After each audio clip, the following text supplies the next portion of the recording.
In 1889, on the streets of Turi, a man collapsed, arms wrapped around a beaten horse, his mind fracturing under the weight of his own thoughts. A turning point that led to his collapse into insanity. Elsewhere, decades later, a brilliant inventor spends his final days in solitude, speaking to pigeons he believed could communicate with him. A painter who shaped art history, lost in his own turmoil, takes a blade to his own flesh. These are not the stories of ordinary people. They are the tragedies of visionaries, minds that soared too high and in the end, spiraled into darkness.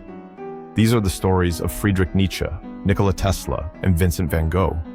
But why does genius so often walk hand in hand with madness? Is it simply perception, the misunderstanding of brilliance, that labels the genius as mad? As Stephen Hawking once said, the thing about smart people is that they seem like crazy people to dumb people. Or is there something deeper at play? Is it the burden of seeing the world too clearly, or the weight of isolation that comes with thinking differently? The answer lies in the very nature of brilliance, an unrelenting fire that, if left unchecked, consumes the one who wields it. Genius is often accompanied by a mind that refuses to rest, a mind that swings between extremes, constantly seeking, questioning, and unraveling the mysteries of existence. Many of history's most brilliant individuals battled intense emotional and psychological struggles, experiencing moments of boundless energy and creativity, only to be followed by crushing despair. Their heightened perception of the world, while responsible for their breakthroughs, also made them acutely aware of its chaos, suffering, and impermanence. It is no coincidence that some of the most celebrated poets, artists, and philosophers lived lives of profound isolation and inner turmoil. Edgar Allan Poe wrestled with haunting visions that shaped his dark, poetic landscapes. Virginia Woolf, whose works explored the depths of human consciousness, was tormented by severe depression. These individuals did not merely observe life, they felt it in ways few could comprehend, and in doing so, paid a heavy price. For some, however, madness was not just a byproduct of genius, but something they willingly embraced in pursuit of their obsessions. Isaac Newton, a man who revolutionized science, spent years locked away, convinced that ancient alchemical secrets could reveal the fundamental truths of the universe. His relentless experiments with mercury likely poisoned his body and mind, sending him into fits of paranoia. In their quest to understand everything, some of the greatest minds in history found themselves consumed by the very knowledge they sought. For decades, psychologists and neuroscientists have debated the link between extraordinary intelligence and mental instability.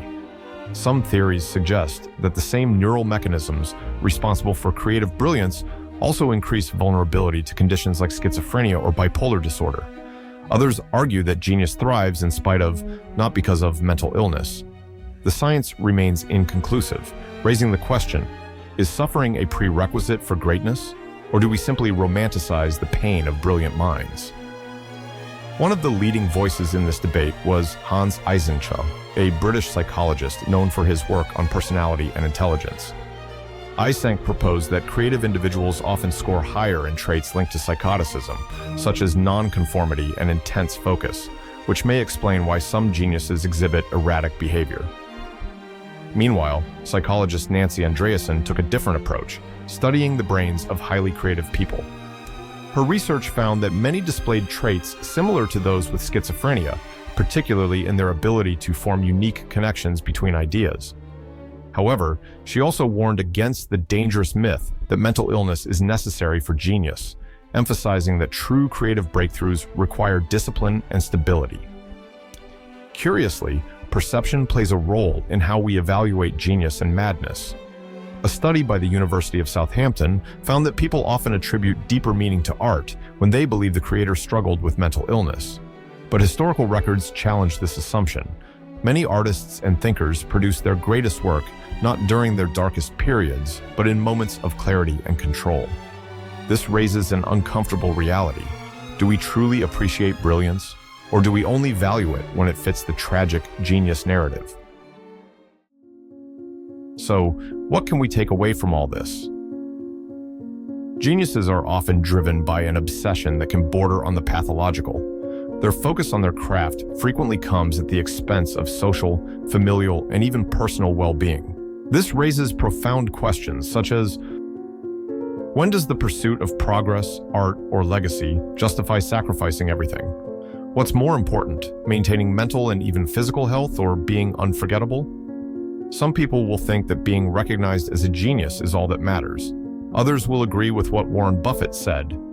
If you get to my age in life and nobody thinks well of you, I don't care how big your bank account is. Your life is a disaster. Where do you stand in this dilemma?